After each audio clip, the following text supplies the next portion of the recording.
আসসালামু আলাইকুম দর্শক। ভারত খুব উদ্বিগ্ন এবং খুব চিন্তায় পড়ে গেছে। প্রথমবারের মতো পাকিস্তানের এক জাহাজ বাংলাদেশে সরাসরি এসছে এবং এটি প্রথমবার। এবং ইন্ডিয়া উদ্বিগ্ন বলি কিংবা ইন্ডিয়া চিন্তিত এই কারণে যে আসলে সেই জাহাজের মধ্যে কি ছিল। এই যে ভারত উদ্বিগ্ন, এটি আপনি কিভাবে দেখছেন এবং সমাজের নানা শ্রেণীর মানুষ কিভাবে দেখছে, আমি কিভাবে দেখছি, এই তিনের সমীকরণে আজকের এই আলোচনা। সর্বপ্রথম আমরা ভারতের জায়গাটি একটু বিবেচনা করি। আমি খুব একদম বলতে পারেন সহজ ভাষায় বোঝানোর চেষ্টা করব এবং আমি খুব বেশি গভীরে যাব না। এই অর্থে গভীরে যাব না কারণ আপনারা যা শুনতে চান আমি সেটির কথাই বলবো। আপনারা যেটি শুনতে চাচ্ছেন দর্শক, সেটি হচ্ছে যে অনেকে এই প্রথমবার পাকিস্তানের জাহাজ বাংলাদেশে আসাতে আলহামদুলিল্লাহ বলছেন, খুবই ভালো হয়েছে এবং বাহবা দিচ্ছেন। আবার একাংশ অনেকেই এর বিরোধিতা করেছেন। আমি সামাজিক যোগাযোগ মাধ্যমে যেই সংবাদ মাধ্যমগুলো এই সংবাদটি করেছে সেই সংবাদ নিচে যে যারা কমেন্ট করেছে সেই কমেন্টগুলো আমি পড়েছি। মজার ব্যাপার হচ্ছে আমি যেই গণমাধ্যমে চাকরি করি বা আমি যে গণমাধ্যমের সাথে জড়িত আছি, আমরা বাংলাদেশে মানে প্রথম আমরা ৩ নাম্বার ৩ নাম্বারে গিয়ে আমরা নিউজ ব্রেক করেছি। মানে প্রথম এটি ঢুকলো সেদিন আমাদের সংবাদ মাধ্যম ৩ নাম্বারে এটি ব্রেক করেছে। সর্বপ্রথম সম্ভবত ডেইলি অবজারভার, তারপরে বিজনেস স্ট্যান্ডার্ড এবং তারপরে হচ্ছে আমাদের পত্রিকা। তো এই যে পত্রিকাটি আপনার এই যে বাংলাদেশ সকল পত্রিকা আমরা নিউজ ব্রেক করলাম এবং নিউজটি আসার সাথে সাথেই আমরা কিন্তু সেটি নিয়ে আলোচনা সমালোচনা করা শুরু করে দিয়েছি। এবং আমরা নিচে যে কমেন্ট সেকশনে এতগুলো কমেন্ট দেখলাম, হ্যাঁ, দুই অংশ মিলে আপনার একদল বলছে খুব ভালো হয়েছে, আরেক দল বলছে জঘন্য। সো এটিকে ভারত কিভাবে দেখছে? দেখুন, ভারত কিভাবে দেখছে সেটির আগে আমি মনে করি বাংলাদেশের নিজ স্বার্থের কথা চিন্তা করা উচিত। আমি এটিকে এইভাবে দেখছি যে বাংলাদেশ নিজের পায়ে দাঁড়াতে চাইছে। দেখুন, ৭১-এ যেই ঘটনাটি ঘটেছে সেটি ন্যাক্কারজনক একটি ঘটনা এবং সেই ঘটনার জন্য আপনার পাকিস্তানের অনুতপ্ত হওয়া উচিত, পাকিস্তানের দুঃখ প্রকাশ করা উচিত এবং একই সঙ্গে পাকিস্তানের উচিত হবে রিকনসিলিয়েশন করা এবং বাংলাদেশের যা প্রাপ্য আছে সেই প্রাপ্যগুলো বাংলাদেশকে ফেরত দেওয়া। এটি হচ্ছে সম্পূর্ণ একটি ভিন্ন আলোচনা। কিন্তু এই যে জাহাজ বাংলাদেশে আসা এবং ভারতের উদ্বিগ্ন এবং বাংলাদেশ থেকেও কিন্তু পণ্য একই জাহাজে করে রপ্তানি করা হয়েছে পাকিস্তানে। এটি হচ্ছে আবার আরেকটি বিষয়। এটি হচ্ছে কমপ্লিটলি একটা অর্থনৈতিক জায়গা থেকে আপনার এই ব্যবসায়িক জায়গা থেকে আদান প্রদানটি হয়েছে। এখন এই ব্যবসায়িক সেন্সকে যদি আমরা রাজনৈতিক তকমা দিতে চাই, তবে আমার কাছে মনে হয় বাংলাদেশ কখনো তার নিজ পায়ে দাঁড়াবে না। দর্শক, একটি কথা সাফ বাংলায় বলে দেই, বাংলাদেশ কি পাকিস্তানের সাথে ব্যবসা করতো না শেখ হাসিনার আমলে? এটি কি গত আওয়ামী লীগ সরকার জানতো না?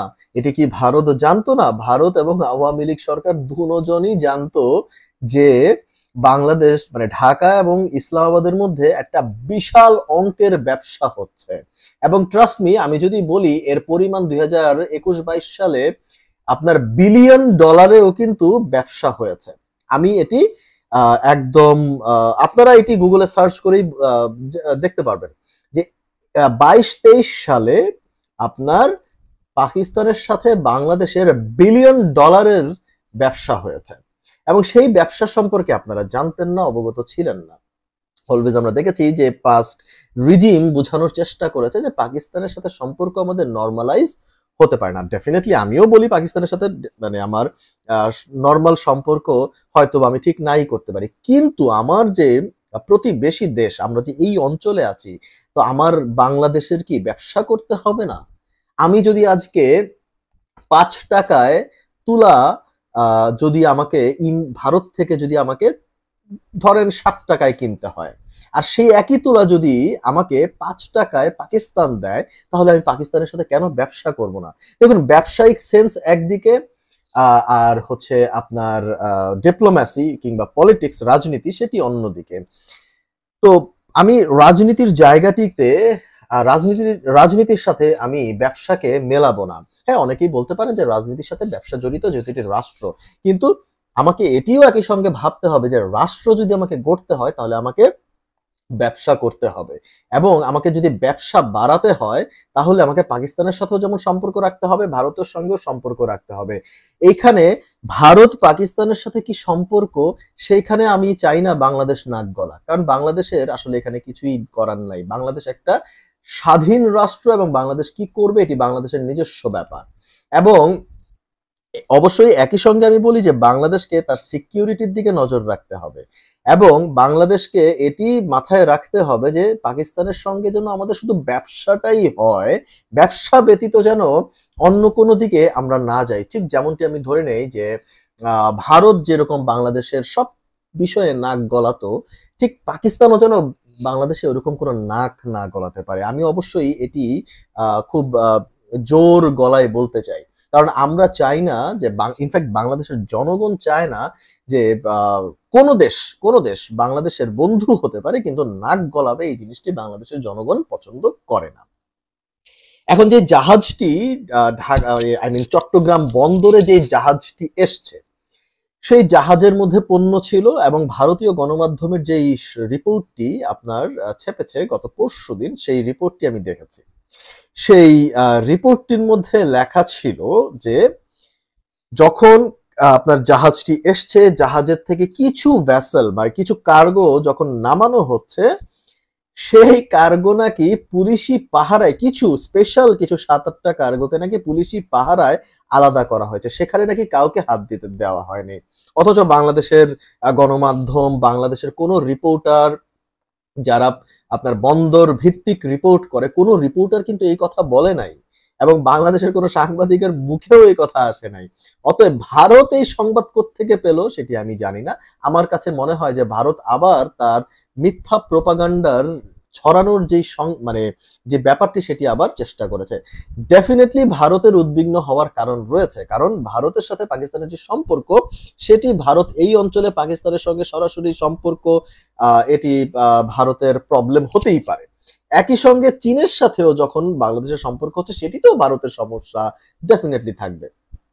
তো এই যে দুয়ের সাথে যে ঢাকার সম্পর্ক, এই চীন, পাকিস্তান, আমি মনে করি যে ঢাকার বাংলাদেশের পাকিস্তানের সাথে যেমন সম্পর্ক হওয়া উচিত, ভারতের সাথেও ঠিক তেমন সম্পর্কই হওয়া উচিত, এবং চীনের সাথেও ঠিক তেমন সম্পর্কই হওয়া উচিত।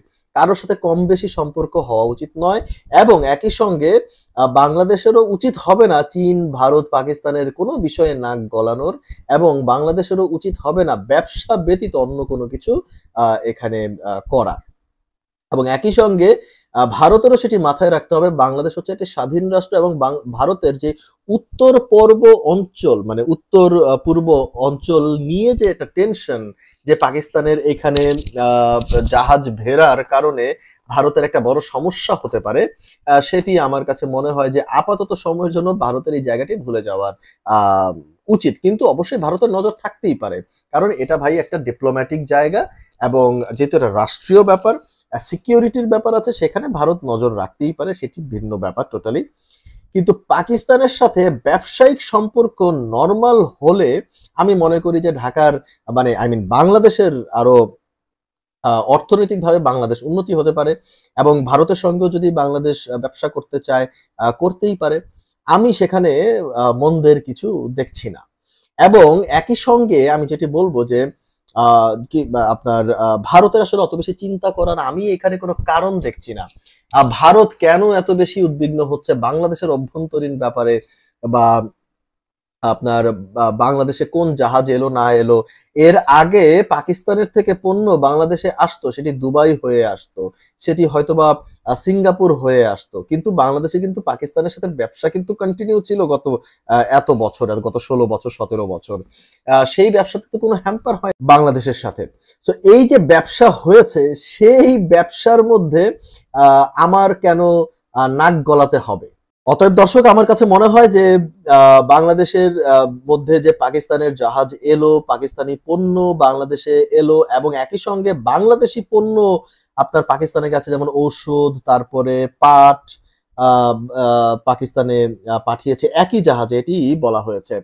এবং আমি মনে করি যে পাকিস্তান থেকেও যে পণ্য এসছে, তুলা এসছে, পাকিস্তানি কিছু আপনার সম্ভবত ইলেকট্রনিক কিছু পণ্য এসছে এবং মেয়েদের থ্রি পিস এসছে, এই ধরনের কিছু পণ্য পাকিস্তান থেকে এসছে এবং আরো কিছু পণ্য পাকিস্তান থেকে এসছে।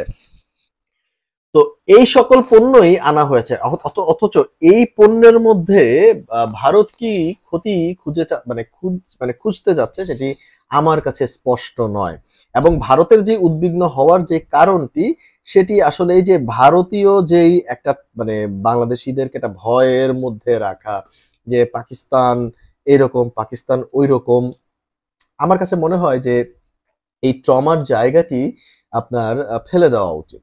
এই পুরো অঞ্চলে সকলেই সকলের বন্ধু হতে পারে। এখন পাকিস্তান ভারতের মধ্যে যে খারাপ সম্পর্ক, সেই সম্পর্ক আসলে বাংলাদেশের মানুষের উপরে এফেক্ট ফেলবে, এটির পক্ষে আসলে আমি না, এবং আমি এটি বিশ্বাসও করতে চাই না। আমি চাই যে এই অঞ্চলে বাংলাদেশিরা আপনার ভারতেও যাবে, পাকিস্তানেও যাবে, চীনেও যাবে, সকল জায়গায় তারা ব্যবসা করবে এবং একই সঙ্গে সকল জায়গায় তারা নর্মালাইজড হবে। আপনার পাকিস্তানে গেলে ভারতের ভিসা পাবে না, ভারতে গেলে পাকিস্তানের ভিসা পাবে না। একদিনও আমি কিন্তু এটা শুনলাম না যে পাকিস্তান বলেছে যে ভারতে গেলে পাকিস্তানে আমরা ভিসা দিব না। পাকিস্তানে কিন্তু অহরহ মানুষ ঢাকা থেকে পাকিস্তান যাচ্ছে। অতএব আমার কাছে মনে হয় এই জায়গাগুলো নর্মালাইজ করা উচিত এবং ভারতের সঙ্গে বাংলাদেশের যেরকম ব্যবসা, পাকিস্তানের সঙ্গে এরকম ব্যবসা বাংলাদেশের হওয়া উচিত। অতএব দর্শক, আপনারা কি মনে করছেন সেটি অবশ্যই কমেন্টের মাধ্যমে জানিয়ে দেবেন। ধন্যবাদ।